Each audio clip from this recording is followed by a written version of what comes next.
আসসালামু আলাইকুম। ইংরেজি নতুন বছরের শুভেচ্ছা সহ স্বাগত জানাচ্ছি আরটিভি সকালের সংবাদে। আপনাদের সঙ্গে আছি আমি ফারজানা তানি। নিয়মনীতির তোয়াক্কা না করেই বিকট শব্দে আতশবাজি, আলোকসজ্জা সহ বর্ণিল আয়োজনে নতুন বছরকে বরণ করল নগরবাসী। বিপর্যস্ত বিশ্ব অতীতের সব দুর্দশা ভুলে নতুন আশায় নতুন জীবনে ফেরার স্বপ্ন সবার। এবারও নতুন বছরকে বরণে আতশবাজি আর ফানুস উড়িয়ে উদযাপন হয়েছে দিনটি। জ্বলন্ত ফানুস পড়ে ধানমন্ডি ও মিরপুরে অগ্নিকাণ্ডের ঘটনাও ঘটেছে।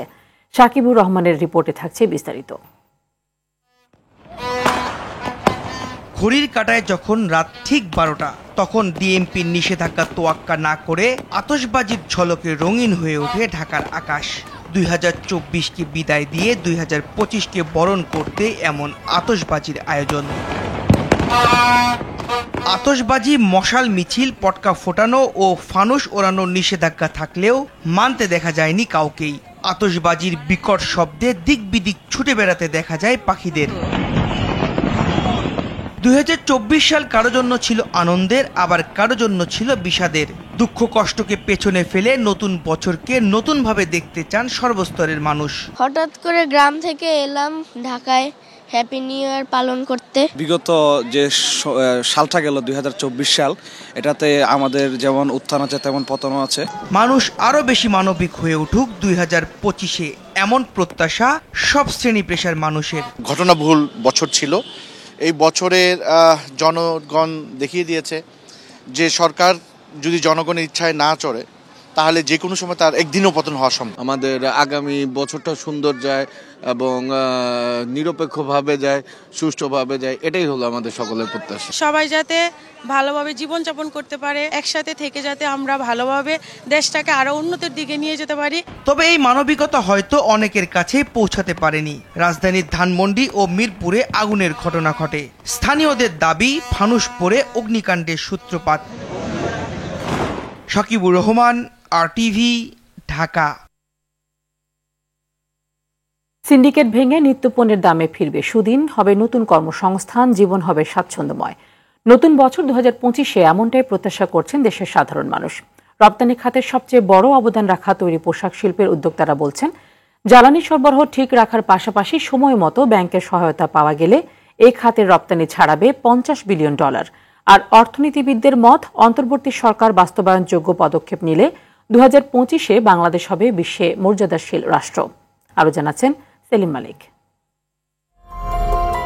2024-এর প্রায় পুরোটা সময় জুড়ে দেশের মানুষকে সবচেয়ে বেশি ভুগিয়েছে নিত্যপণ্যের অতিমূল্য, যার প্রভাবে রাষ্ট্র ক্ষমতার ভিত নড়েবড়ে হয়ে গিয়েছিল স্বৈরাচার শেখ হাসিনা সরকারের। এমন বাস্তবতায় ছাত্রদের আন্দোলনে ফুঁসে ওঠা জনতা যোগ দিলে দেশ ছেড়ে পালিয়ে যেতে বাধ্য হয় শেখ হাসিনা।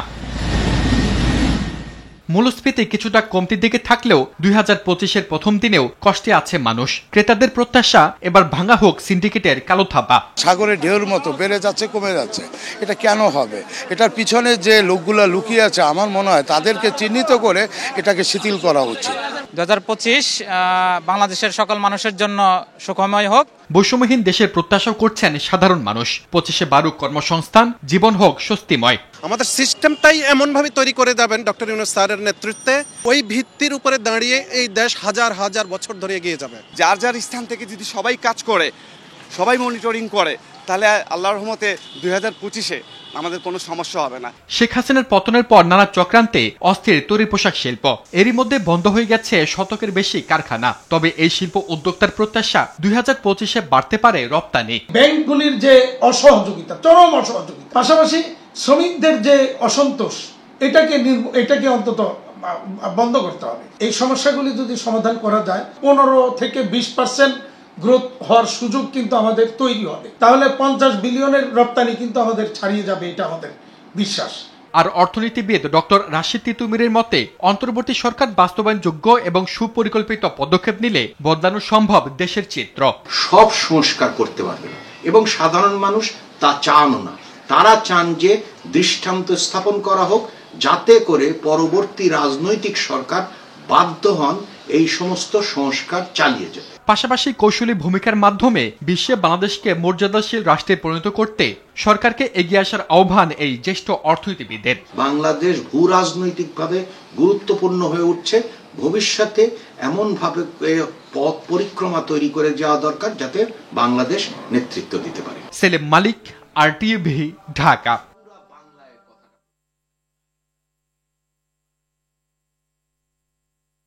শেষ হয়েছে ঘটনাবহুল বছর 2024, শুরু হয়েছে 2025। নতুন বছরকে নতুনভাবে দেখতে চান সর্বস্তরের মানুষ। এই মুহূর্তে ঢাকা বিশ্ববিদ্যালয়ে আছেন সহকর্মী নাজিব ফরাজি। নাজিব, শুরুতেই আপনাকে নতুন বছরের শুভেচ্ছা জানাচ্ছি। একটু জানাবেন যে নতুন বছরে সাধারণ মানুষের প্রত্যাশা কি, বিশেষ করে বাংলাদেশ নিয়ে তারা কি বলছেন?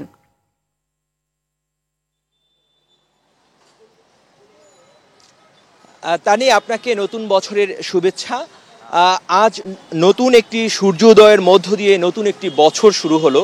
বিগত একটি বছর চলে গেল, কালের গর্ভে হারিয়ে গিয়েছে একটি বছর, এবং নতুন বছরে মানুষের কাছে, মানুষের মনে নানান ধরনের প্রত্যাশা রয়েছে।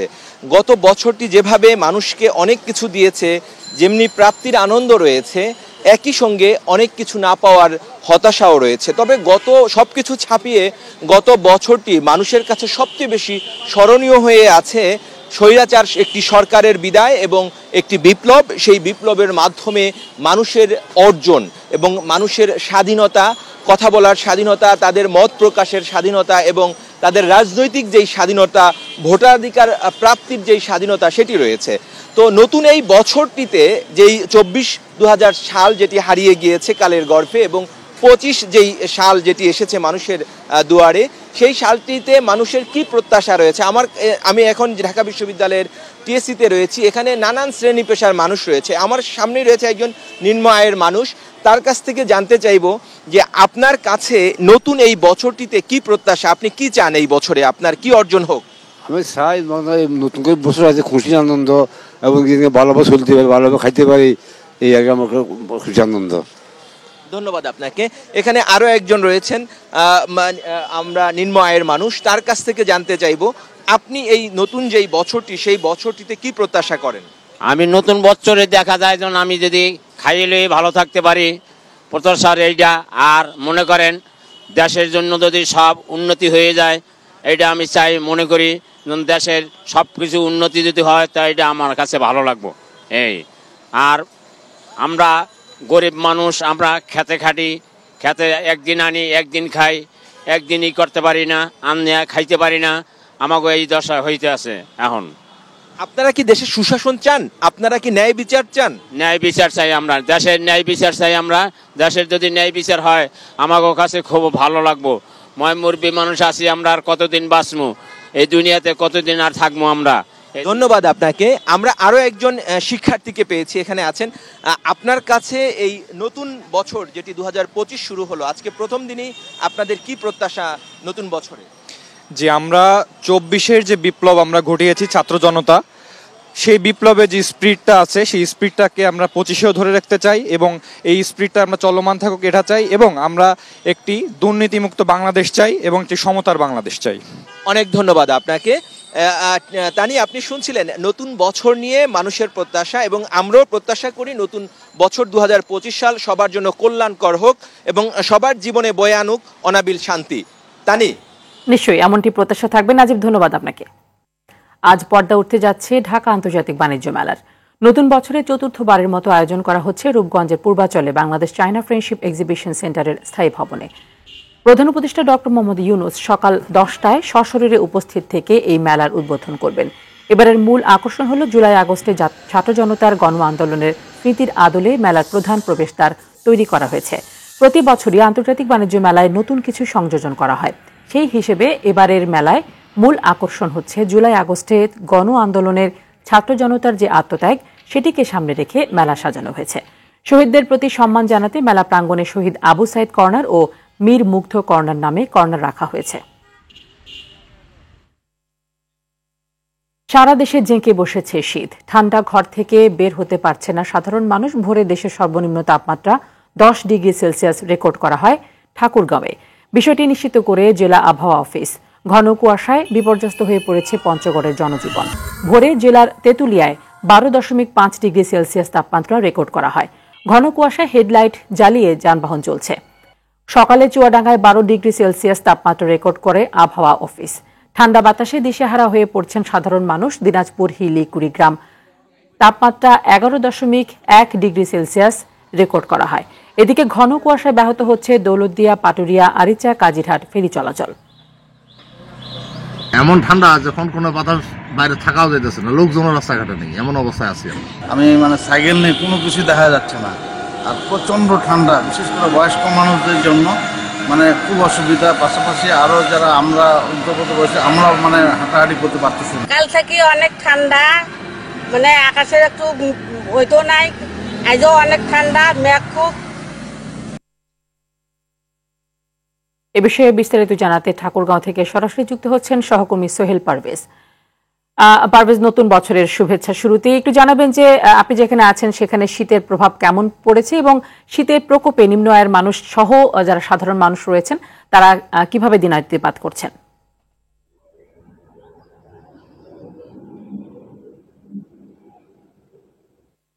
জি তানি, নতুন বছরে আপনাকেও আন্তরিক শুভেচ্ছা এবং অভিনন্দন জানিয়ে শুরু করছি। উত্তরা জেলার ঠাকুরগাঁও হিমালয়ের কাছাকাছি অবস্থিত হওয়ায় বরাবরই কিন্তু এখানে শীতের প্রকোপ আমরা লক্ষ্য করি। এবছরে তার ব্যতিক্রম হয়নি। ডিসেম্বরের দিকে সূর্যের লুকোচুরি থাকলেও কিন্তু জানুয়ারি আজ প্রথম দিন, আজ কিন্তু মৃদু শৈত্যপ্রবাহ বয়ে গেছে ঠাকুরগাঁয়ে। আজকে আমরা সকাল 6টায় আমরা লক্ষ্য করি যে ঠাকুরগাঁও সর্বনিম্ন তাপমাত্রা 10 ডিগ্রি সেলসিয়াস এখানে লক্ষ্য করা গিয়েছে। এর পাশাপাশি এখানে যে ছিন্নমূল মানুষেরা রয়েছেন, যারা রিক্সা চালক, ভ্যান চালক সহ যারা দিনমজুর রয়েছেন, তাদের সাথে আমরা সকালে কথা বলেছি। তারা আসলে বলছেন যে কনকনে শীত ও হিমেল হাওয়ায় ঠাকুরগাঁওয়ের জনজীবন বিপর্যস্ত হয়ে পড়েছে। এখানে যে নিম্ন আয়ের খেটে খাওয়া মানুষেরা রয়েছেন তারা চরম দুর্ভোগের মধ্যে রয়েছেন। আমরা আরেকটি বিষয় আপনাদের জানানোর চেষ্টা করছি যে কনকনে শীত ও হিমেল হাওয়া এবং ঘন কুয়াশার কারণে ঠাকুরগাঁওয়ের যে আধুনিক সদর হাসপাতাল রয়েছে সেখানে শিশু এবং বৃদ্ধরা বিভিন্ন শীতজনিত রোগে ভর্তি হয়েছেন। আমরা ঠাকুরগাঁও সিভিল সার্জনের সাথে কথা বলেছি, ডাক্তার নুরনাথ আহমেদ, তিনি আমাদের এই বিষয়টি নিশ্চিত করেছেন। অন্যদিকে বলতে গেলে ঠাকুরগাঁও জেলা প্রশাসনের পক্ষ থেকে এখানে কম্বল বিতরণ করা হয়েছে, তবে স্থানীয়রা বলছেন কম্বলের পরিমাণ যদি আরো বাড়ানো যায় তাহলে এখানে শীত নিবারণের যে ছিন্নমূল মানুষেরা রয়েছেন তাদের খানিকটাই স্বস্তি হবে বলে আমাদের জানিয়েছেন। তো তা নিয়ে বলা যায় সব মিলিয়ে ঠাকুরগাঁও শীতের পরিস্থিতির সর্বশেষ সংবাদ। ধন্যবাদ আপনাকে। সাভার আশুলিয়ায় বাড়ছে চুরি, ছিনতাই ও সংঘবদ্ধ ডাকাতির ঘটনা। এতে বিপাকে পড়েছেন সাধারণ মানুষ, অনেক সময় হতে হচ্ছে হামলার শিকার। স্থানীয়রা জানিয়েছেন ডাকাতি আর ছিনতাই আতঙ্কে নির্ঘুম রাত কাটছে তাদের। তবে আইনশৃঙ্খলা বাহিনী অপরাধীদের শনাক্তে কাজ করছে বলে জানিয়েছে পুলিশ। আশুলিয়া থেকে ওমর ফারুকের তথ্য ছবিতে আরো জানাচ্ছেন ইমরুল কায়েস। গেল 21 ডিসেম্বর শুক্রবার সাভারের ঢাকা আরিচা মহাসড়কের রেডিও কলোনিতে যাত্রীবাহী বাস, আশুলিয়ার বঙ্গবন্ধু সড়কে বিয়ের গাড়ি ও কাঠগড়া টঙ্গাবাড়ি শাখা সড়কে প্রাইভেট কারে ডাকাতি হয়। এ ঘটনায় ডাকাতের হামলায় আহত হয় বেশ কয়েকজন। স্থানীয়রা জানায় অস্ত্র ঠেকিয়ে সংঘবদ্ধ ডাকাত দল মালামাল লুট করে নিয়ে যাচ্ছে, বাধা দিলেই মারধরের শিকার হতে হচ্ছে। সড়কে এমন ডাকাতের ঘটনায় আতঙ্ক বিরাজ করছে স্থানীয় ব্যবসায়ী সহ পথচারীদের মাঝে। ডাকাত আতঙ্কে নির্ঘুম রাত কাটছে তাদের। ভুক্তভোগীরা অভিযোগ করেন সাহায্যের জন্য 999 কল করলেও সহযোগিতা পাচ্ছেন না তারা। আমি আশুলিয়ার যে কাঠগড়া রাস্তাটা আছে, কাঠগড়া থেকে আপনার টঙ্গাবাড়ি যে রোড, সেই রোডে ইয়াম্পার বলে আর কি, ভয়ঙ্কর রকমের ডাকাতি। সবাই অস্ত্র শস্ত্রে সজ্জিত ছিল। চলে যাওয়ার চেষ্টা করছিলাম, তখন একজন আইসা বড় একটা রামদা আমার হাতে নিয়ে আমার হাতটা শক্ত করে ধরে বলে, এই মিয়া, চালাকি করার চেষ্টা করলে কিন্তু এনে ফেলাই দেবো। 999 ফোন দেওয়ার পর সবকিছু জিজ্ঞাসা করার পর যখন আশুলিয়া থানায় কানেক্ট করলো, আমি বললাম যে ভাইয়া, ভয়ঙ্কর ব্যাপার, এখানে ডাকাতি হচ্ছে, হেল্প লাগবে প্রশাসনের। তারা আমাকে বলতিছে যে ডাকাতি হচ্ছে ওইখানে, আপনি কি করেন, আপনি রাতে ঘুমান না? 1:15 দিকে আমি ঢাকায় প্রবেশ করি। তো প্রবেশ করার কিছুক্ষণের মধ্যে হঠাৎ রাস্তার উপরে একটা গাছ ফেলে আনুমানিক 16 থেকে 17 জন দুর্বৃত্ত আমার গাড়ি এলোপাতাড়ি কোপাকুপি করে আমাকে জখম করার চেষ্টা করছে। তো পিছন দিয়ে ভেঙে ওরা প্রবেশ করতে চেয়েছিল, কিন্তু আমি গাড়ি কন্ট্রোল করতে দেইনি। আকপিস করার মাধ্যমে ওরা উঠতে পারেনি। তো তখন একজন লোক যখন ওদের আহত হয়ে যায়, ওই একজন আহত অবস্থায় ওদেরকে নিয়ে ওরা অস্ত্র হাতে পালিয়ে যায়।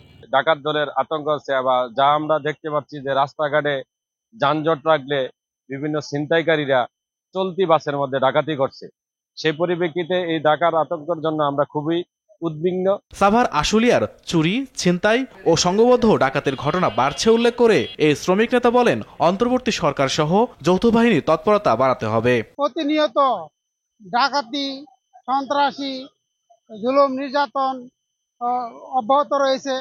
আমরা মনে করি দেশের বর্তমান সময়ে প্রশাসনের দৃষ্টিকোণ জোরদার করতে হবে, যেমন সেনাবাহিনী বর্তমানে দায়িত্বে আছে এবং পুলিশ প্রশাসনকে আরও জোরদার দিতে হবে, যাতে শিল্প এলাকাগুলোতে আমরা শ্রমজীবী মানুষ যাতে নিশ্চিন্তে কর্মসংস্থানে যেতে পারি। ডাকাতদের আইনের আওতায় আনতে তৎপর আইন শৃঙ্খলা বাহিনী। এদের ধরার জন্য আমাদের ল্যাক সেল যে আছে টেকনোলজি ব্যবহার করা শুরু হয়ে গেছে। ল্যাক সেল দিয়ে ওই এলাকায় কে কে ঢুকেছিল সেই সময় সবগুলো নিয়ে আমরা এবং বিভিন্ন জায়গায় আমরা খবর পৌঁছে দিয়েছি যে গতকাল ওই দিকের চিহ্নিত সন্ত্রাসী বা ডাকাতি কারা, তারা এই এলাকায় এসেছিল কিনা, এই টেকনোলজি ইউজ করে আমরা কাজে লাগাবো। ইমরুল কায়েস, আরটিভি। পাবনার ঈশ্বরদীতে শীতকালীন সবজি চাষ ও পরিচর্যায় ব্যস্ত সময় পার করছেন কৃষকরা। আবহাওয়া অনুকূলে থাকায় এবার সবজির ফলন বেশি ও বাজারে ভালো দাম পাওয়ায় খুশি চাষিরা। এদিকে বাজারে শীতকালীন সবজির সরবরাহ বাড়ায় দামও কমেছে। সবজি চাষে কৃষকদের নানা ধরনের পরামর্শ দিচ্ছেন স্থানীয় কৃষি বিভাগ। ঈশ্বরদী সংবাদদাতার তথ্যচিত্র আরো জানাচ্ছেন নুসরাত জাহান সিন্ধি।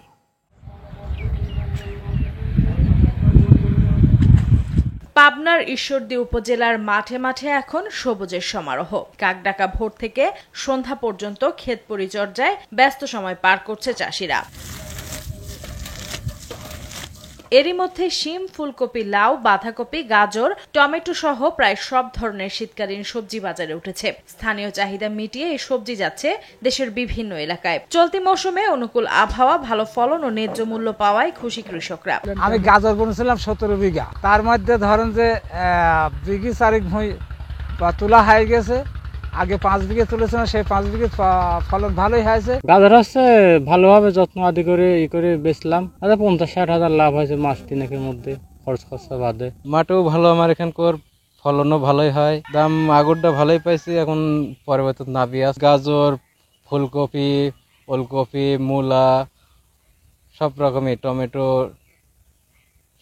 সব রকম খেতে করে। ভরা মৌসুমের চেয়ে আগাম সবজি চাষে খরচ বেশি হওয়ায় দামও ছিল বেশি। তবে এখন ভরা মৌসুমে ফলন বেশি ও উৎপাদন খরচ কম হওয়ায় লাভবান হওয়ার আশা করছেন কৃষকরা। ফুলকপি লাগাইছে আগাম, গাজর বুনেছে আগাম, এগুলি ভালো টাকা পাইছি, বুঝছেন, বিক্রি যায় হয়েছে, লাভ হয়েছে।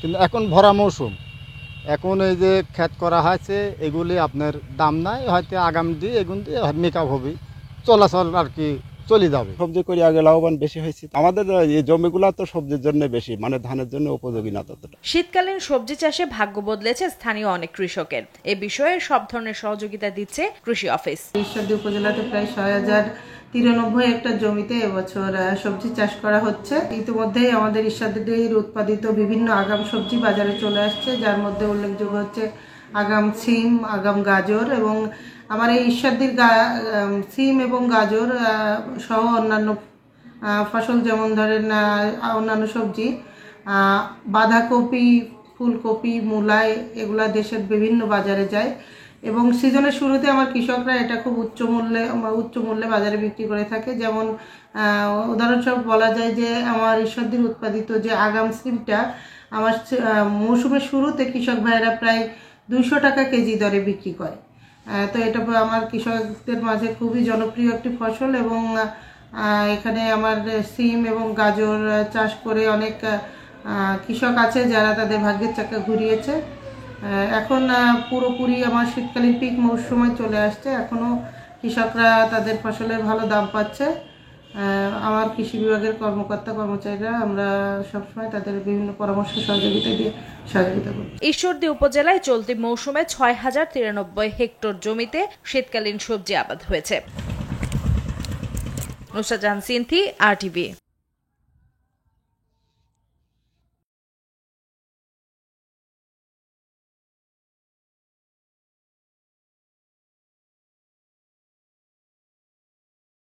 খেলার খবর ক্রিকেট।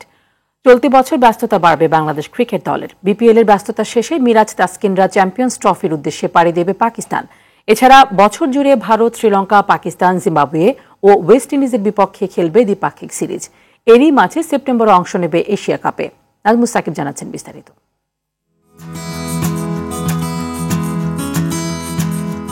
2024 সালে ব্যস্ত সময় পার করেছে বাংলাদেশ ক্রিকেট দল। সব ফরম্যাট মিলিয়ে 40টি ম্যাচ খেলেছে টিম টাইগার্স। তবে এবছর আরও বেশি ম্যাচ খেলবে লিটন জাকিররা। 3 ফরম্যাট মিলিয়ে 2025 সালে 45টি ম্যাচ খেলবে বাংলাদেশ। চলমান বিপিএল শেষে চ্যাম্পিয়ন্স ট্রফি খেলতে পাকিস্তান উড়বে লাল সবুজ বাহিনী। ফেব্রুয়ারি ও মার্চে হাইব্রিড ফরম্যাটে অনুষ্ঠিত হবে এই টুর্নামেন্ট। চ্যাম্পিয়ন্স ট্রফি আসর শেষে মার্চে বাংলাদেশ সফরে আসবে জিম্বাবুয়ে। এই সফরে 3টি ওয়ানডে ও 3টি টি20 খেলবে টিম টাইগার্স। মে মাসে পাকিস্তান সফরে যাবে বাংলাদেশ, সেখানেও 3টি করে ওয়ানডে ও টি20 খেলবে তাসকিন তামিমরা। জুনে 3টি করে ওয়ানডে ও টি20-র পাশাপাশি 2টি টেস্ট খেলতে শ্রীলঙ্কা উড়বে বাংলাদেশ। আগস্টে ভারতকে আতিথ্য দেবে লাল সবুজের প্রতিনিধিরা। ঘরের মাঠে 3টি করে ওয়ানডে ও টি20 লড়বে কোহলিদের বিপক্ষে। সেপ্টেম্বরে অনুষ্ঠিত হবে এশিয়া কাপ। ভেন্যু নির্ধারিত না হলেও খেলা হবে টি20 ফরম্যাটে। গ্রুপ পর্বে 2টি ম্যাচ খেলবে বাংলাদেশ। গ্রুপ পর্ব পেরোতে পারলে রয়েছে আরও ম্যাচ খেলার সুযোগ। অক্টোবরে 3টি ওয়ানডে ও টি20 খেলতে বাংলাদেশ সফরে আসবে ওয়েস্ট ইন্ডিজ। ঘরের মাঠে আয়ারল্যান্ডের বিপক্ষে 2টি টেস্টের পাশাপাশি 3টি করে ওয়ানডে ও টি20 দিয়ে বছর শেষ করবে বাংলাদেশ। এদিকে যোগ্যতা অর্জন করতে পারলে ভারতে হতে যাওয়া নারী ওয়ানডে বিশ্বকাপে খেলতে পারবে নিগার সুলতানা জ্যোতিরা। নাজমুস সাকিব, RTV। আন্তর্জাতিক সংবাদ। আতশবাজির বর্ণিল ছটায় বিশ্বজুড়ে বরণ করে নেওয়া হয়েছে নতুন বছর 2025। বর্ণিল আলোক ছটা আর নানান উৎসব আয়োজনে ছিল না কোনো কমতি। উল্লাসে মেতে ওঠে মানুষ। নানা রঙের আলোক ছটায় উজ্জ্বল হয়ে ওঠে বিশ্বের বিভিন্ন শহরের রাতের আকাশ। নতুন বছরের শুভেচ্ছা বার্তা দিয়েছেন বিশ্ব নেতারা। ইমতিয়াজ আহমেদের রিপোর্ট। নতুন বছর 2025 সালের সূচনার সঙ্গে বিদায় নিয়েছে পুরনো বছর 2024। ভৌগোলিক কারণে সবার আগে নতুন বছরকে স্বাগত জানায় নিউজিল্যান্ড। প্রতিবেশী অস্ট্রেলিয়াতেও ছিল জমকালো আয়োজন। বর্ণিল আয়োজন ছিল চীন, মালয়েশিয়া সহ এশিয়ার বিভিন্ন দেশে। বর্ষবরণের উদযাপনে রঙিন হয়েছে অকল্যান্ডের স্কাই টাওয়ার, সিডনির অপেরা হাউস, ফিলিপাইনের ম্যানিলা সিটি সেন্টার, হংকংয়ের ভিক্টোরিয়া হারবার, ব্যাংককের গ্র্যান্ড প্যালেস ও মালয়েশিয়ার পেট্রোনাস টুইন টাওয়ার। নেচে গিয়ে চীনও স্বাগত জানায় নতুন বছরকে। নতুন বছর বরণে আয়োজন ছিল তাইওয়ানেও। 101 তলা তাইপি টাওয়ারে ছিল আতশবাজির মনোমুগ্ধকর আয়োজন। নতুন বছরে শুভেচ্ছা বার্তা দিয়েছেন বিশ্ব নেতারা। ভিডিও বার্তায় সিরিয়াকে সব ধরনের সহযোগিতার ঘোষণা দিয়েছেন তুরস্কের প্রেসিডেন্ট রিসেপ তাইপ এরদোয়ান। 2024 সালের শেষ দিকে সিরিয়ায় নতুন যুগের সূচনা হয়েছে। নতুন বছরে সিরিয়ায় স্থায়ী শান্তি প্রতিষ্ঠা ও অর্থনীতিতে স্থিতিশীলতা আনতে আমরা প্রয়োজনীয় সব সহায়তা করে যাব। তাইওয়ান ইস্যুতে কড়া হুঁশিয়ারি দিয়েছেন চীনের প্রেসিডেন্ট শি জিনপিং। তাইওয়ান প্রণালীর দুই পাশের আমরা সবাই একটি পরিবার। কেউই আমাদের এই বন্ধন ছিন্ন করতে পারবে না। কোনো শক্তি আমাদের আলাদা করতে পারবে না। নানা জমকালো আয়োজনে নতুন বছরকে বরণ করেছে মধ্যপ্রাচ্য। ভৌগোলিক কারণে সবার শেষে 2025 সালকে স্বাগত জানাবে যুক্তরাষ্ট্র।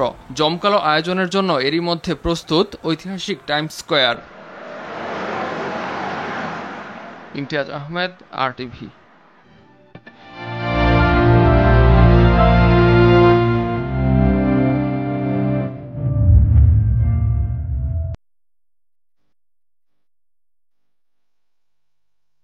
ফিলিস্তিনের গাজা উপত্যকায় ইসরায়েলি হামলায় নতুন করে 7 জন নিহত হয়েছেন, আহত হয়েছেন আরও অনেকে। অবরুদ্ধ ভূখণ্ডটি জাবালিয়া ও বেইত লাহিয়ায় 2টি পৃথক হামলায় হতাহতের এই ঘটনা ঘটে। বুধবার সংবাদ মাধ্যম আল জাজিরা এই তথ্য জানিয়েছে। প্রতিবেদন বলছে সম্প্রতি শীতের প্রকোপে 7 শিশু প্রাণ হারিয়েছে। এই পরিস্থিতিতে অঞ্চলটিতে গরম কাপড় এবং কম্বল সরবরাহ অত্যন্ত প্রয়োজন বলে জানিয়েছে জাতিসংঘ শিশু তহবিল ইউনিসেফ। জাতিসংঘের মানবাধিকার বিষয়ক হাই কমিশনারের অভিযোগ, ফিলিস্তিনের হাসপাতালগুলো পরিকল্পিতভাবে ধ্বংস করেছে ইসরায়েলি বাহিনী।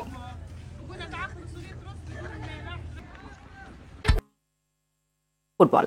ইংলিশ প্রিমিয়ার লিগের একমাত্র ম্যাচে রাতে ব্রেন্টফোর্ডের মুখোমুখি আর্সেনাল। জিটেক কমিউনিটি স্টেডিয়ামে দুই দলের লড়াই শুরু রাত 11:30টায়।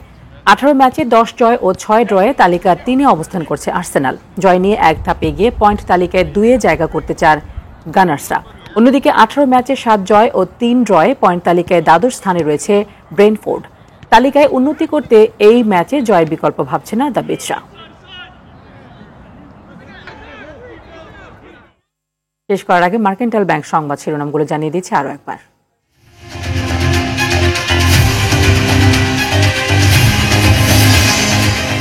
নিষেধাজ্ঞার পরেও সেই বিকট শব্দে ফুটল আতশবাজি, পটকা, নববর্ষ উদযাপন। রাজধানীর বিভিন্ন জায়গায় আগুন। নতুন বছরে সহনীয় হবে নিত্যপণ্যের দাম, হবে নতুন কর্মসংস্থান। সাধারণ মানুষের প্রত্যাশা, বাস্তব পদক্ষেপে রাষ্ট্র হবে বিশ্বে মর্যাদাশীল, মত অর্থনীতিবিদদের। 2039 সালে বাংলাদেশের জিডিপি এগিয়ে যাবে 16 ধাপ, ছাড়িয়ে যাবে সুইজারল্যান্ড, আরব আমিরাত, সুইডেন ও বেলজিয়াম, বলছে গবেষণা। এবং আজ পর্দা উঠছে মাসব্যাপী ঢাকা আন্তর্জাতিক বাণিজ্য মেলার। উদ্বোধন করবেন প্রধান উপদেষ্টা ডক্টর মোহাম্মদ ইউনূস।